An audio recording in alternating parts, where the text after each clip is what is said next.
도둑맞은 편지. 에드거 앨런 포 단편 소설. 1800XX 년 가을, 바람이 세차게 불던 어느 날 저녁이었다.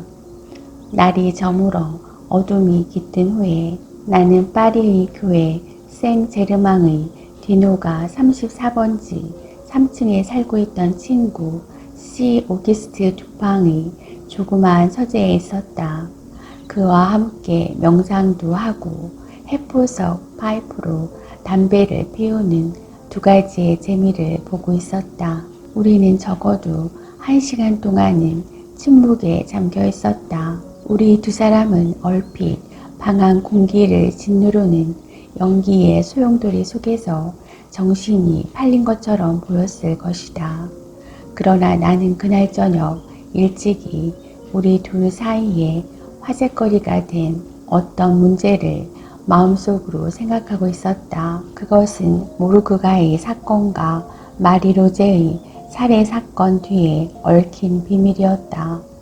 그러므로 방문이 활짝 열리고 우리가 잘 아는 파리의 경찰국장인 쥐씨가 들어왔을 때 나는 어떤 우연의 일치가 아닌가 하는 생각이 들었다. 우리는 그를 반가이 맞아들였다. 그에게는 멸시할 점도 있었지만 한편 재미있는 구석도 있었다. 게다가 우리는 그를 몇 해 만에 처음 만나는 것이었다. 우리는 어둠 속에 앉아 있었기 때문에 듀팡이 남포등에 불을 켜려고 자리에서 일어났다. 그러나 주씨가 매우 골치 아픈 어떤 용무를 의논하고 우리의 의견을 물으러 왔다고 하자 듀팡은 불을 켜지 않고 그대로 주저앉아 버렸다. 또 당신의 그 묘한 버릇이 나왔군요 하고 경찰국장이 말했다. 그는 무엇이든지 이해할 수 없는 것은 모두 묘하다고 말하는 버릇이 있었다. 그러므로 국장은 묘한 것 투성이 속에서 사는 사람이었다. 듀팡은 그에게 담배를 권하고 의자를 내밀었다. 그런데 그 골치 아픈 사건이란 무엇입니까? 내가 물었다. 설마 또 살인사건은 아니겠지요? 아닙니다. 이번에는 성질이 좀 다르지요. 실은 매우 간단한 사건이라 우리끼리도 충분히 해결할 수 있지요.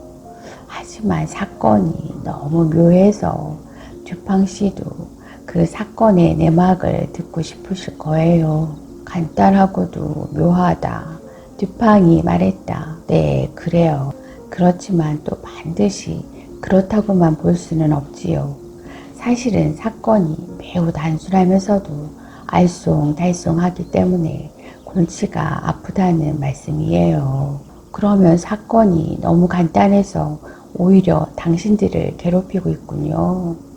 하고 나의 친구가 말을 이었다. 천만에. 경찰국장은 껄껄대며 즐거운 듯이 대답했다. 대관절 무슨 사건입니까? 이번에는 내가 물었다. 그럼 말씀드리죠. 경찰국장은 생각에 잠겨 담배를 오래 빨더니 의자에 편히 앉아 이야기를 시작했다. 간단히 이야기하지요. 미리 말해둘 점은 이 사건이 알려지는 날에는 내 모가지가 달아난다는 거요. 어서 얘기해 보시죠. 내가 재촉했다. 그럼 이야기를 시작하겠어요. 나는 어느 고귀한 분에게서 궁정에서 매우 소중한 서류가 없어졌다는 비밀 정보를 얻었어요. 훔친 사람이 누구인지 알고 있지요. 이것은 의심할 여지가 없어요. 훔치는 걸 보았으니까요. 그리고 그 서류가 아직도 훔친 사람 손에 있다는 것까지 알고 있어요. 훔친 사람이 가지고 있다는 사실을 어떻게 압니까? 듀팡의 물음에 국장이 대답했다. 서류의 성질이나 또 그 녀석의 손에서 다른 사람의 손으로 넘어가면, 다시 말해서 그가 이용하려고 마음 먹었던 대로 했을 경우 금세 나타날 어떤 결과가 아직 나타나지 않는 것으로 미루어 보아 분명합니다. 문서를 소유한 사람은 어느 방면에서 권세를 부린다는 사실까지만 얘기하지요. 그 힘은 그쪽 방면에서는 매우 소중한 겁니다. 국장은 외교 용어를 쓰기 좋아했다. 나는 아직도 무슨 소린지 알 수 없는 걸. 듀팡이 말하자 아직도 모르겠어요 하고 국장이 물었다. 문서의 이름은 밝힐 수 없어요. 하지만 만일 제3자에게 문서를 내보이면 그 고귀한 분의 명예가 훼손됩니다. 그리고 이 때문에 문서를 훔친 사람이 문서를 잃어버린 분에게 큰 권세를 부리게 되지요. 따라서 고귀한 분의 명예와 평화가 크게 위협을 받게 됩니다. 그 힘이라는 것은 하고 나는 잠시 쉬었다 말을 이었다. 그 서류를 잃어버린 사람이 훔친 녀석을 알고 있어야 하지 않습니까? 또 그 훔친 녀석도 상대가 자기가 가져간 사실을 알고 있어야 하고요. 그렇지 않고서야 누가 감히. 그 녀석은 하고 국장은 말을 계속했다. D 장관입니다. 그는 남자 체면에 할지 못할 짓을 가리지 않고 다 하는 사람입니다. 훔친 솜씨는 교묘하다기보다는 대담해요. 문서라는 게 편지인데 도둑 맞은 분이 혼자 궁정에 있을 때 당한 겁니다. 편지를 읽고 있을 때 마침 그것을 보여서는 안 될 다른 고귀한 분이 들어와서 그만 읽기를 중단해 버렸어요. 수신인의 이름이 보였지만 편지를 가렸기 때문에 내용은 눈에 띄지 않았어요. 이때 마침 D 장관이 들어왔어요. 그의 괭이 같은 눈은 재빨리 편지에서 수신인의 이름을 보았고 또 고귀한 분의 놀란 안색으로 거기에 무슨 비밀이 있다는 것을 곧 알아차려 버렸어요. 그는 여느 때와 마찬가지로 사물을 빨리 끝내고 문제의 편지와 비슷한 편지를 꺼내어 읽는 척 했어요. 그러면서 먼저 편지 바로 앞에 그 편지를 놓고 다시 15분쯤 공무에 대해 이야기를 했어요. 이윽고 그는 자리에서 일어나 테이블에서 자기와 관계없는 편지를 집어들었어요. 그 편지의 수취인도 그것을 보았지만 바로 옆에 제3자 때문에 차마 말할 수 없었어요. 장관은 쓸모없는 자기 편지를 책상 위에 남겨놓고 급히 방 밖으로 나갔어요. 그럼 이제 하고 듀팡이 나에게 말했다. 자네가 묻던 그 권세를 부리기에 필요한 여러 가지 조건이 모두 나왔네 그려. 도둑 맞은 분이 누가 훔쳤는지 알고 있다는 사실을 그 훔친 녀석이 또 알고 있으니 말일세. 그렇지요. 이렇게 손에 넣은 권세는 몇 달 동안은 매우 위험할 정도의 어떤 정치적인 목적을 위해 사용돼 왔어요. 도난을 당한 분은 어떻게 해서든지 편지를 찾아야겠다고 생각하고 있었지요. 그렇다고 공공연하게 찾을 수는 없고 해서 실망에 빠진 끝에 결국은 나한테 모든 걸 맡겼어요. 그리고 나는 이런 생각으로 일을 추진해 왔어요. 우선 제일 큰 관심거리는 장관의 집을 철저히 수색하는 것이었어요. 그러나 장관 몰래 해야 하는 겁니다. 이것이 커다란 골칫거리였지요. 우리의 계획을 그가 눈치채면 재미없을 테니 조심하라는 경고를 받고 있었어요. 그렇지만 그런 수색쯤이야 국장님에게는 식은죽 먹기일 텐데요. 파리 경찰은 이런 일에는 경험이 많지 않아요? 나의 물음에 국장이 답했다. 그야 그렇죠. 그래서 나는 실망하지 않았어요. 게다가 장관은 이런 일을 하기에 편리한 습성을 갖고 있어요. 장관은 언제나 집을 비워두거든요. 또 하인도 몇 사람 안 되는 데다 주인 방에서 떨어진 곳에 거처하고 있어요. 거기가 나폴리 사람들로 웬만큼 술을 먹이면 곧 녹아 떨어지더군요. 나는 파리에 어떤 집이나 방, 서랍이든지 열 수 있는 열쇠를 갖고 있어요.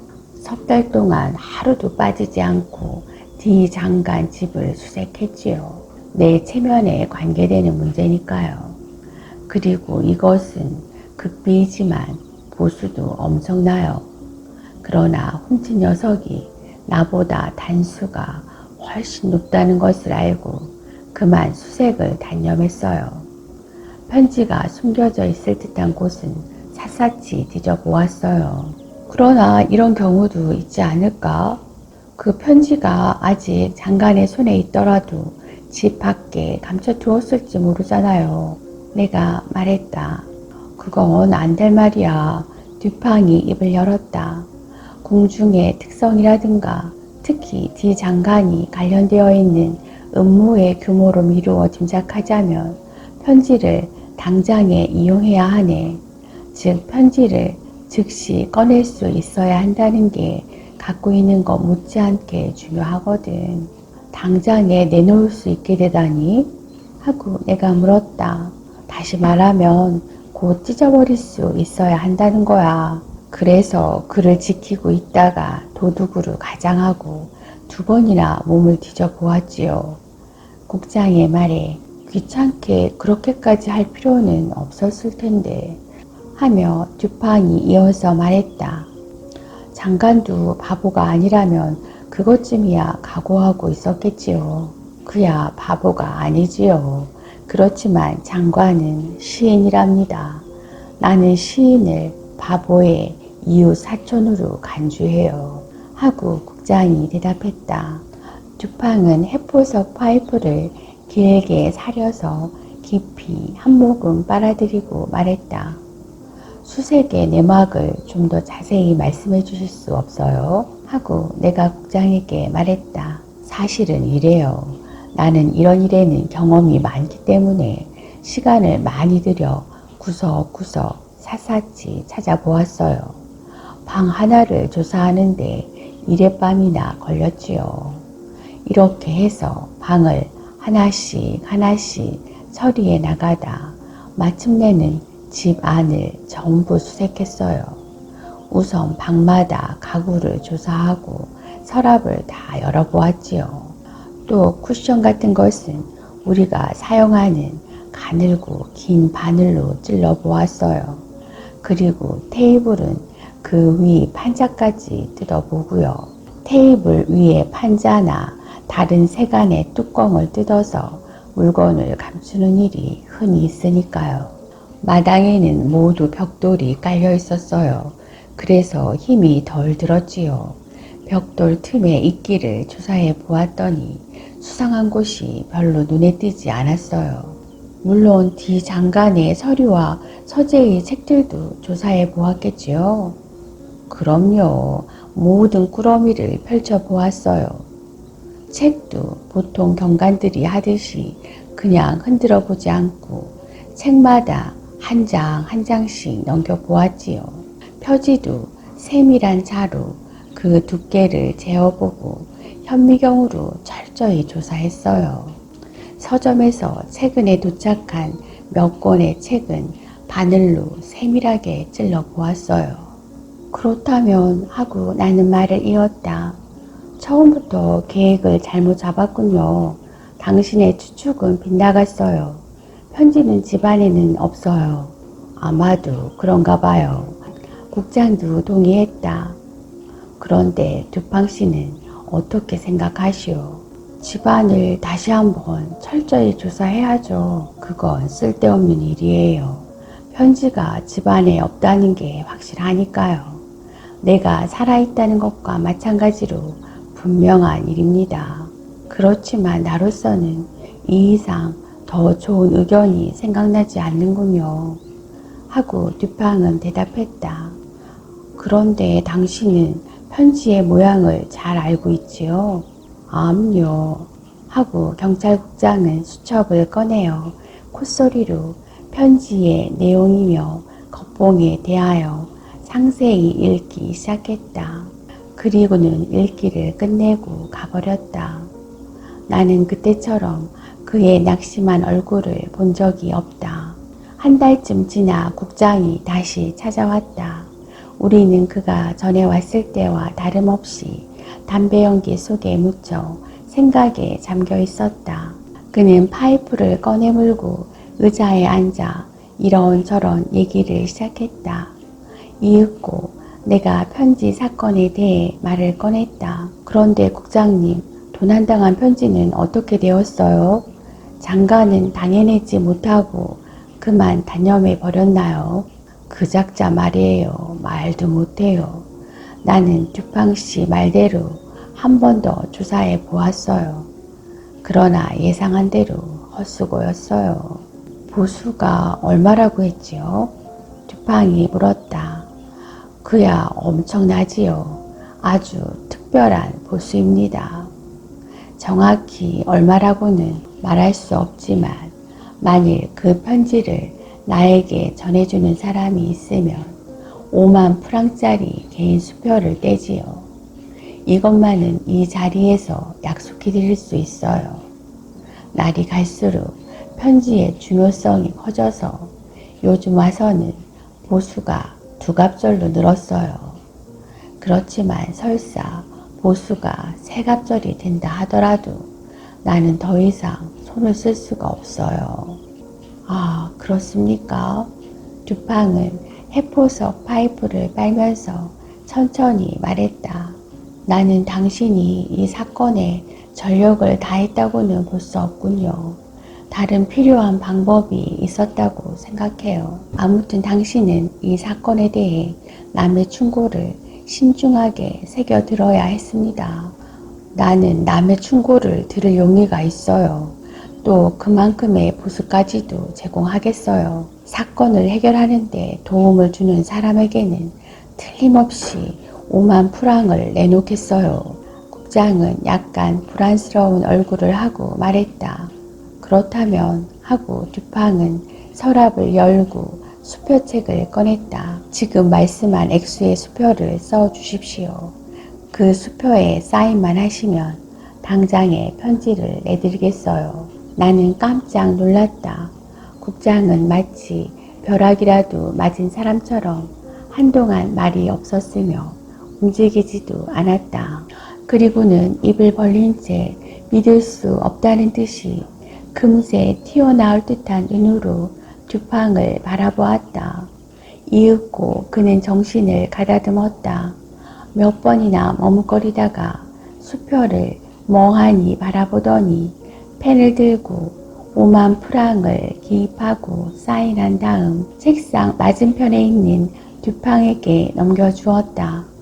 듀팡은 수표를 조심스레 살펴보고 지갑 속에 넣었다. 그런 뒤에 사무용 책상을 열쇠로 따고 편지를 꺼내어 국장에게 주었다. 국장은 기뻐서 어쩔 줄을 몰라 하면서 떨리는 손으로 편지를 받아들고 급히 읽어보더니 인사도 없이 비틀거리면서 밖으로 나가버렸다.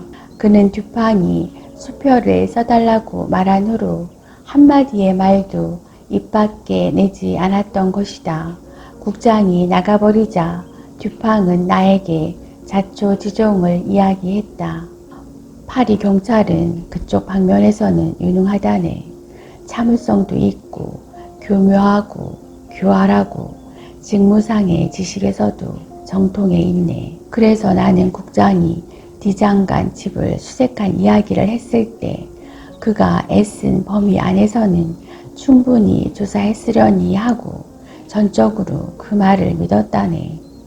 자네는 그가 수색한 범위 안에서 조사했다는 말인가? 아니, 그렇게는 조사하지 않았네. 만일 편지가 그들이 수색한 곳에 감춰 있었다면 영락없이 발견되었을 걸세. 방법도 훌륭하고 조사도 물샐 틈 없었네.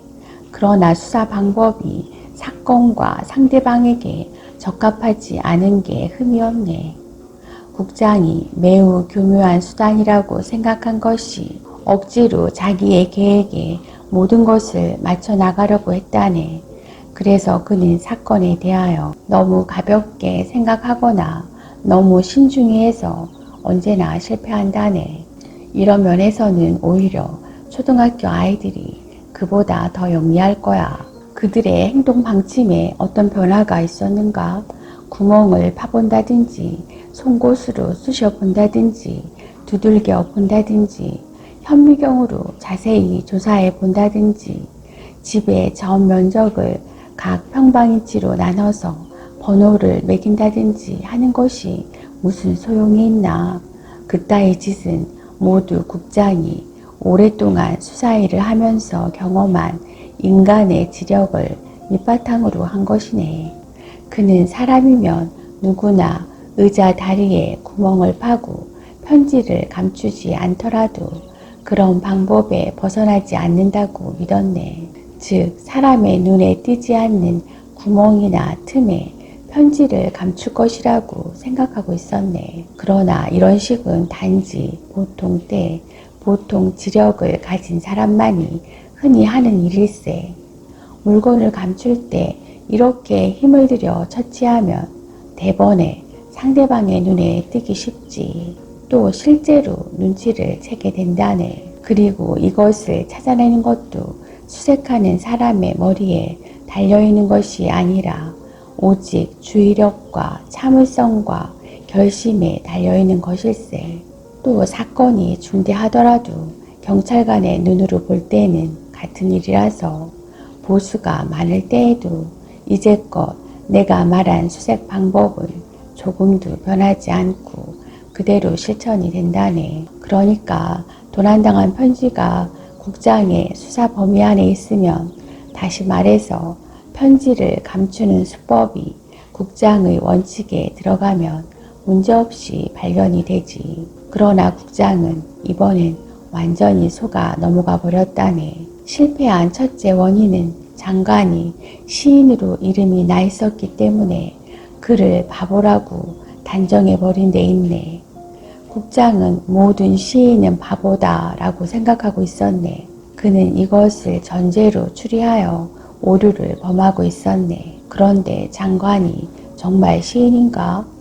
두 형제가 다 학문 연구에 이름을 날린다더군. 나는 장관이 미분학에 대한 훌륭한 책을 쓴 걸로 알고 있네. 그는 수학자이지 시인은 아니야. 만일 D 장관이 단지 수학자에 불과했다면 경찰국장이 수표를 나에게 줄 필요는 없었을 걸세. 그러나 그가 수학자인 동시에 시인이라는 것을 알고 있었네. 여러 가지 사정을 고려하여 나의 지력을 그의 재능에 합치시켰네. 또한 그가 장관으로서 대단한 음모가라는 것도 알고 있었네. 이런 남자는 반드시 경찰의 수사 방법을 잘 알고 있을 걸세. 그는 자기가 감시를 받고 있다는 것을 모를 리가 없네. 결국은 그가 예상한 대로 되었던 것일세. 그리고 그는 자기 집이 몰래 수색을 당하고 있다는 것도 짐작했을 걸세. 경찰국장은 장관이 언제나 밤에 집을 비운다고 좋아했지. 하지만 사실은 장관이 계획한 거야. 차라리 경찰에게 수색할 시간 여유를 충분히 주고 편지가 집에 없다는 것을 하루속히 알리려 한 거지. 국장도 아마 그렇게 단정해 버렸지만 내가 자네한테 상세히 설명한 내용쯤은 장관도 진작 생각하고 있었을 걸세. 설사 지방 구조가 복잡하여 눈에 잘 띄지 않는 곳이 있더라도 국장의 눈과 바늘, 송곳, 현미경 앞에서는 언제나 쉽게 사용하고 있는 벽장이나 다름이 없다는 생각을 못할 만큼 장관은 바보가 아니야. 국장이 이 문제로 우리를 찾아온 날 내가 이 사건은 너무나 뻔한 일이기 때문에 그를 괴롭히는지도 모르겠다고 말했지. 그때 국장이 크게 너털 웃음을 친 것을 기억하나? 그래, 생각나. 매우 통쾌하게 웃어 젖히더군. 유식한 사람이 오히려 너무나 명백한 것에 생각을 못 미치는 정신상의 부주의와 비슷한 점이 있네. 그러나 이 점을 국장은 이해하지 못했네.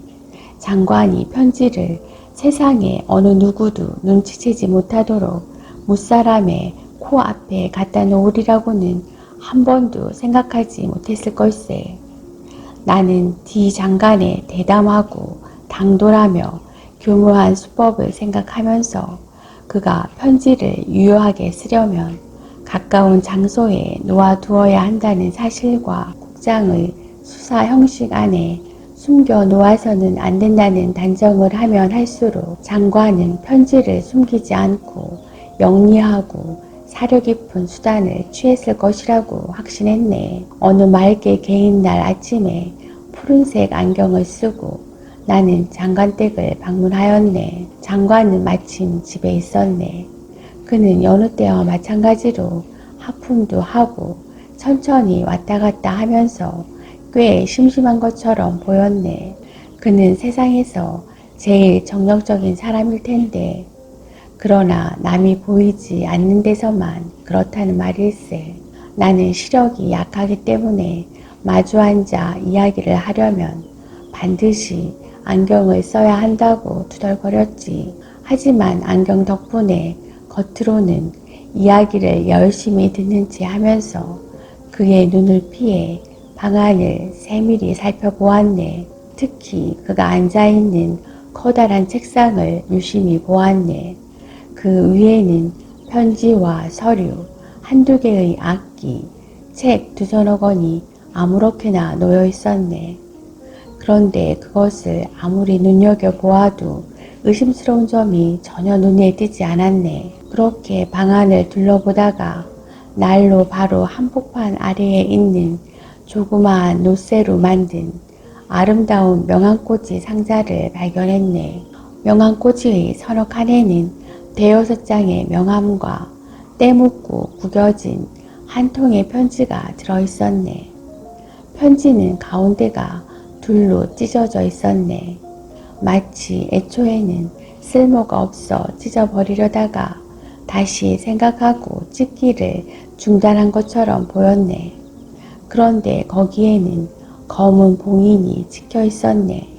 분명히 D라는 글자가 쓰여 있고 가느다란 여자의 필적으로 D 장관에게 보낸 것이었네. 이 편지는 명암꽂이 척간에 쓸모없는 것처럼 아무렇게나 꽂혀 있었네. 이 편지를 보자마자 바로 내가 찾던 것임을 알아차렸네.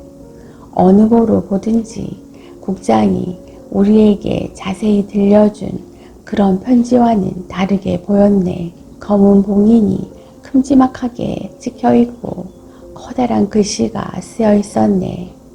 국장이 우리에게 말한 편지 모양은 조그만 빨간 봉인이 찍혀있고 S 공자가의 문장이 있다고 했네. 그리고 주소는 가느다란 여자의 필적이었으며 어느 왕족에게 붙인 것이라고 하지 않았나. 비슷한 것은 단지 크기뿐이었네. 이런 차이점과 손떼며 찢어진 모양이 D 장관이 빈틈없는 일상생활과는 모순되어 있었어. 보는 사람의 눈에 아무 소용도 없는 것처럼 하려는 의도라든가.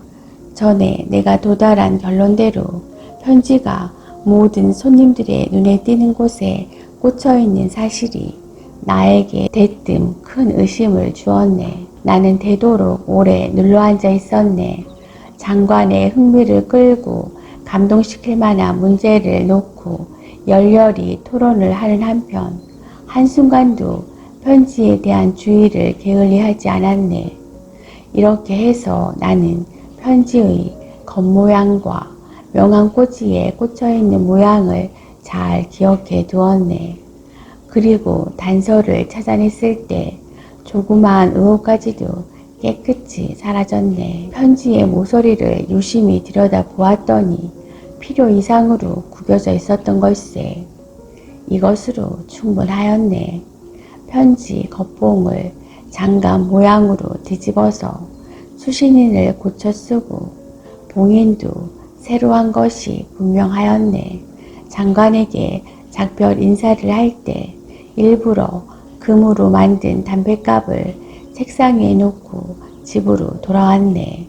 다음 날 아침에 담뱃갑을 찾으러 장관댁에 가서 어제 우리들이 하던 이야기를 열심히 되풀이하였네.